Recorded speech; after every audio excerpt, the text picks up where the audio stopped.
Hello, good people of YouTube. Welcome to episode 10 of What Makes This Song Special. As always, I'd like to thank everybody who has liked or shared or subscribed so far. It's been a very cathartic and enjoyable experience for me.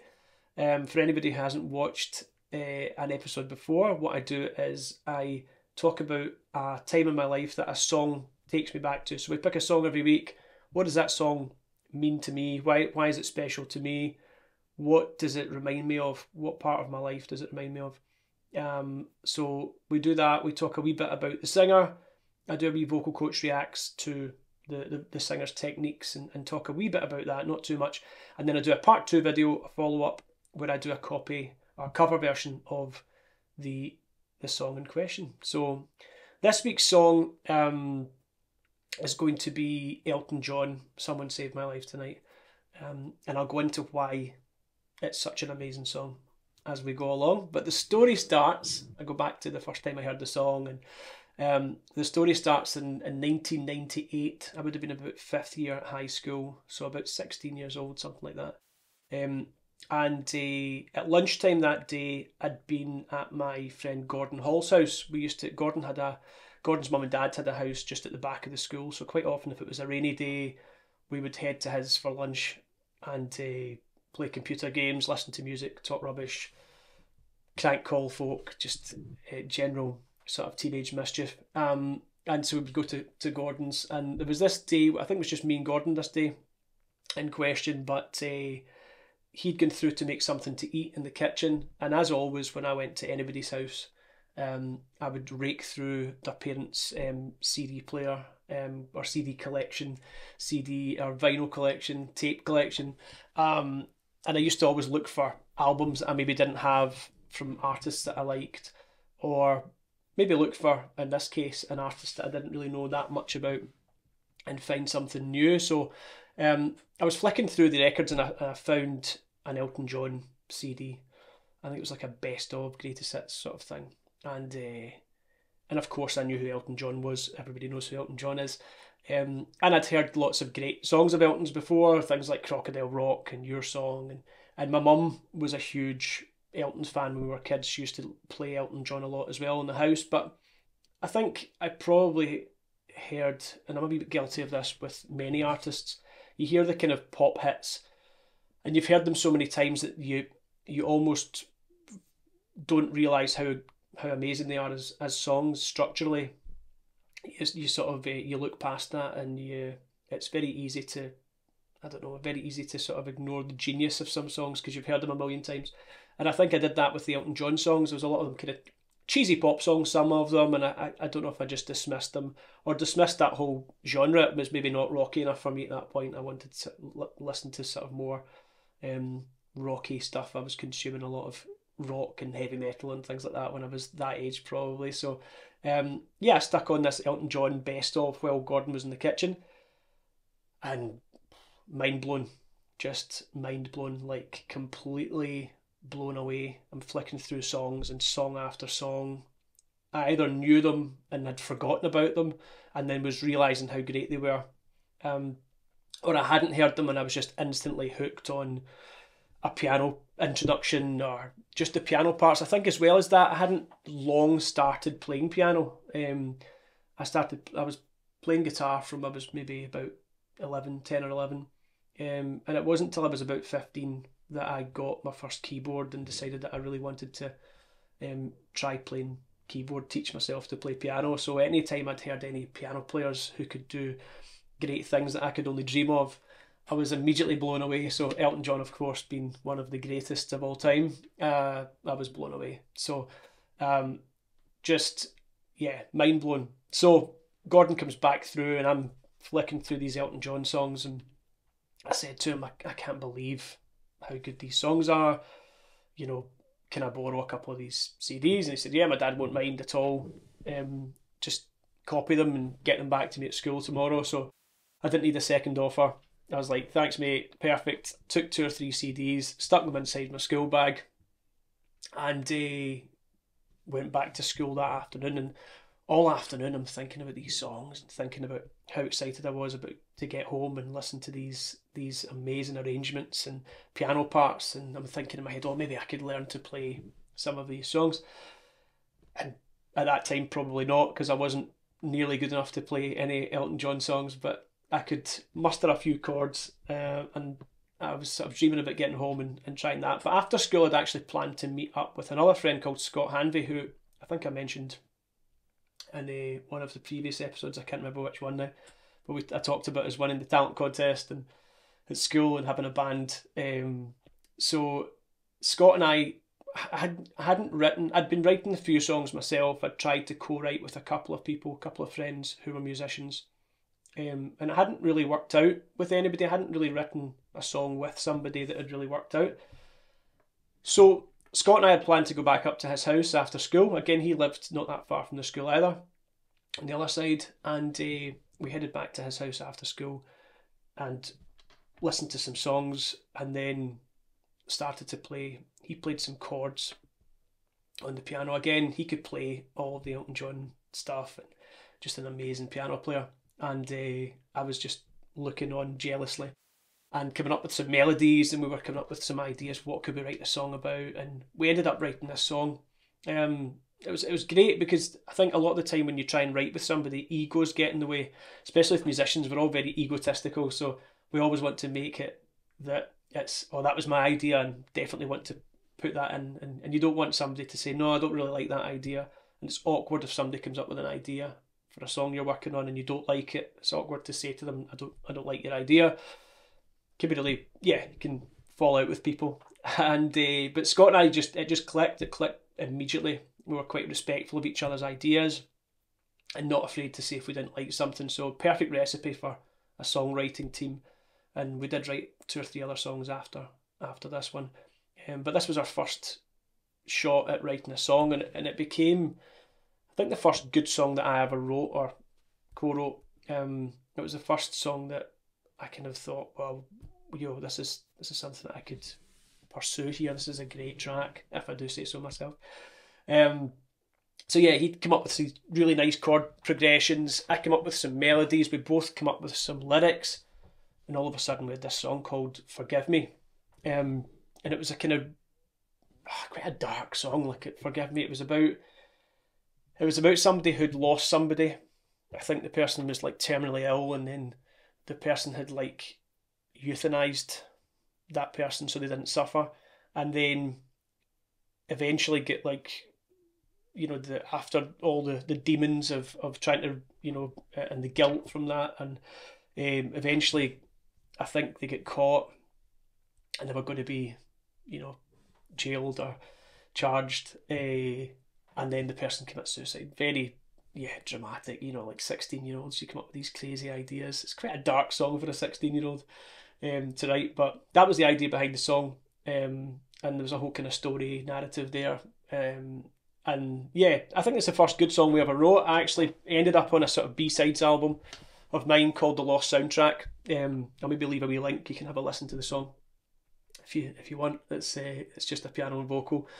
It never made it to like a full band arrangement, but I think it's a good song. So anyway, so we wrote this song. We were super excited, and I was excited about going home and listening to these Elton John songs.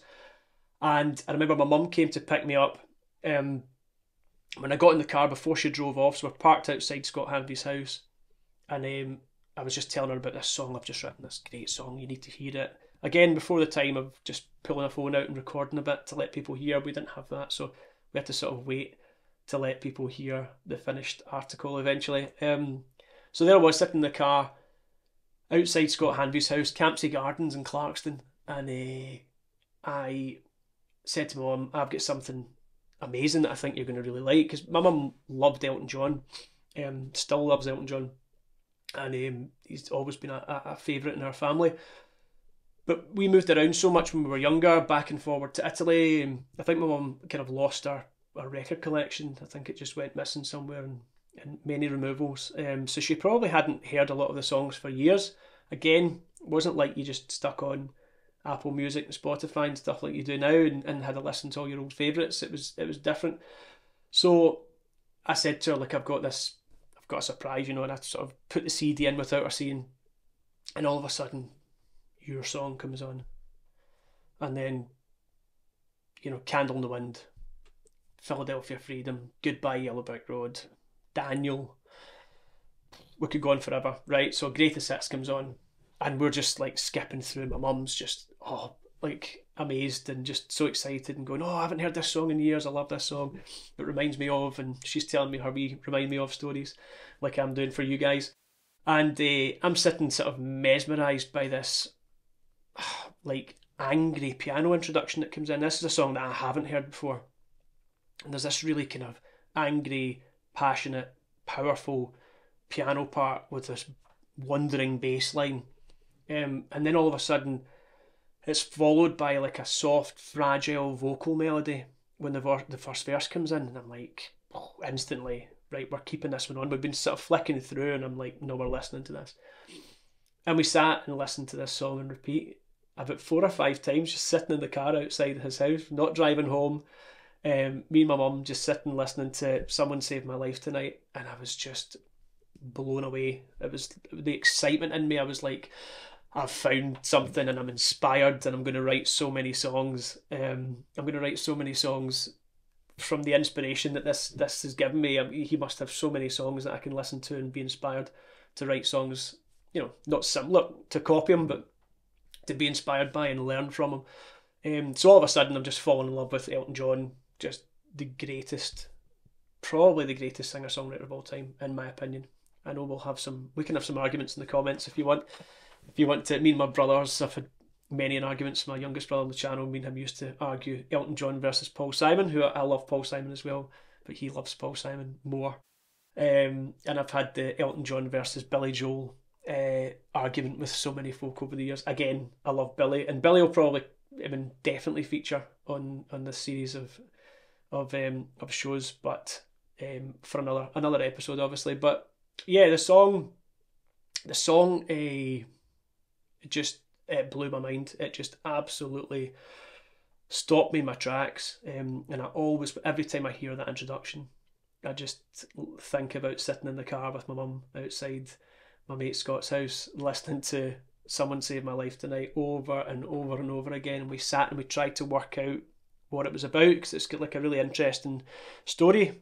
The song, there's like a real kind of wee narrative happening where you try and tune into what it means, and some strange lyrics that you kind of try and work them all out. And I remember being around about that age, I think, in English at school. Our English teacher, Mr. Getty, an absolute legend of Williamwood High School, he'd kind of got us into poetry and things like that fairly recently at this point. So I think I was quite enjoying trying to decipher all the different sort of phrasings and all the different sort of lyrical ideas that were in the song, and trying to work out what they all meant. So great fun. That's what it takes me back to. The song itself is actually about, and I found this out later on after trying to guess. I can't remember what kind of guesses we made as to what it might be about, but the song's actually about Elton.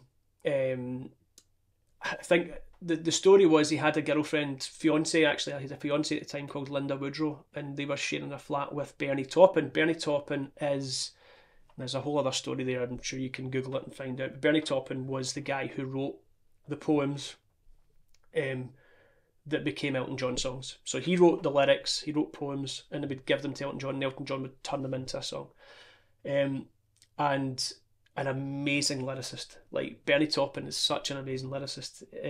Just some of the great stories, but the emotion in his lyrics, and the different places he takes you lyrically. And Elton John, it's just one of those marriages made in heaven, where the two of them they met by complete chance, and one of them was amazing at writing lyrics, and one of them was amazing at writing music, and something beautiful was born. So Elton was having serious doubts about the marriage, and he was in a bad place, and he had a sort of half-hearted attempt at suicide by sticking his head in an oven at a party and putting the gas on. which I think he laughed about years later, saying that if it had been a real suicide attempt, then he would have chosen a much more sort of successful method. His friend at the time, Long John Baldry, convinced Elton to call off the wedding and focus on his music. And he's the someone in the title from Someone Saved My Life Tonight, because he sort of helped Elton see that he wasn't following his heart, and then he sort of deviated his sort of life plan from there. So Someone Saved My Life Tonight's about a friend making you realise that you're going down the wrong path for you. But there are lots of, have a listen, it's amazing. The lyrics are incredible, and there's lots of really dark and wonderful lyrics in there. So in the way that Elton wrote the song, not just vocally here, we'll talk a wee bit about that in a minute, but he loves inversions. Elton John loves inversions, so he's playing different bass notes with the chords. And this is a great example of that. Like, almost every chord creates tension and the emotion and the dynamic of the song. So like when you hear the way the chorus builds, the chorus keeps climbing, makes you think it's going to sort of end, and it doesn't ever sort of reach a climax. The chords are like, they build and build and build. It's nothing short of spectacular. It is unbelievable. Anyone who tries to dismiss Elton as one of the greatest of all time just because he doesn't write lyrics doesn't understand music. It's just, the guy's a genius. And Bernie's lyrics are incredible. So I suppose in some respects Elton gave what would have been poems, beautiful poems, a whole other type of life, you know. So just incredible. So we'll talk a bit about Elton's vocal style, and I'll start by saying I think Elton John's probably the most underrated singer of all time. I know that probably sounds like a crazy statement because everybody goes, no, Elton's an amazing singer, you know. Of course he's an amazing singer, but everybody thinks of him as like a piano virtuoso, a songwriting genius, a crazy outfit wearing diva. And because he's so exceptionally good at those things, it's like people forgot to tune in and realise that the stuff that he was singing was so difficult.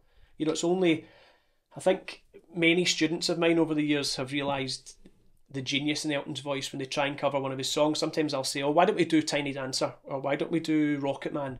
And people go, yeah, that's easy. That's not got any big high screamy notes in it. Yeah, it'll be easy. And all of a sudden, it's like a car crash and they go, oh my God, why is this song so hard to sing?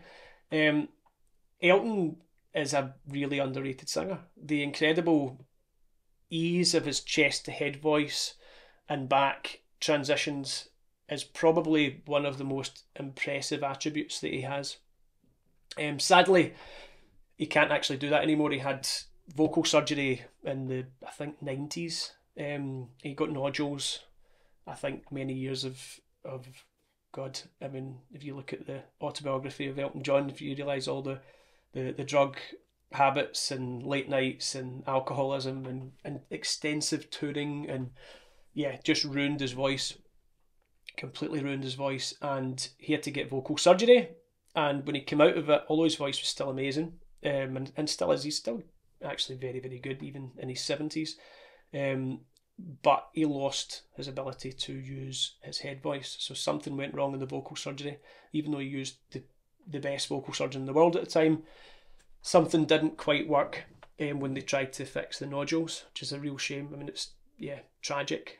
So that's why you don't hear Elton do the high notes anymore. It's not just because he can't do them anymore, because he's, you know, it's actually like a fault of the surgery, sadly. So but when we talk about Elton's voice, we're talking about him at his prime and his ability to jump between la la la la la, things like hold me closer, tiny dancer. The way he jumps between those notes from chest voice to head voice to chest voice to head voice, or from the muscle to the ligament, if you want to look at it that way. We could get technical, but as he moves from the muscles of the vocal cords to the ligaments of the vocal cords and back, that incredible, you know, ease of transition. It's like changing gears in a car without anybody in the car knowing you've changed gear. That type of thing. Incredible. And an amazing range. an amazing range in chest voice as well. I think a lot of people used to think, because he's got quite a kind of deep voice, especially latterly, post-surgery, people think of Elton's voice as being quite big and deep and rich, and that almost makes you not realise how high he's singing at times until you try and sing the songs, and then you realise, wow, these are high notes, and he's still in full chest voice at these moments. And as I said again, his head voice was incredible. You know, some of the great falsetto and head voice melodies and parts that are in a lot of Elton John songs. So a monster of a vocalist, just incredible. And yeah, so there's my wee takedown of Elton. There'll probably be other Elton episodes. So I won't go any deeper into the Elton vocal techniques at the moment. We'll save them for another episode. I don't want to bore non-singers either. But there's my wee story. Always takes me back to sitting outside in the car, Campsie Gardens in Clarkson, Glasgow, with my mum, just listening to Someone Saved My Life Tonight over and over again for the first time, and the second time, the third time, the fourth time. And just trying to work out what the song was about, and listening to these incredible melodies and piano parts, and just being completely inspired. And for me, that was a real turning point in my life, because until then, I was already inspired by lots of amazing bands and artists. But as I moved on to become a piano playing singer-songwriter myself, Elton John became one of, if not the biggest influence on my musical journey. So there we go. There's my song and my story. Tune into part 2. I'll leave a wee link. Tune into part 2 to have a listen to my cover of Someone Saved My Life Tonight. And once again, thanks so much for joining in. Speak soon.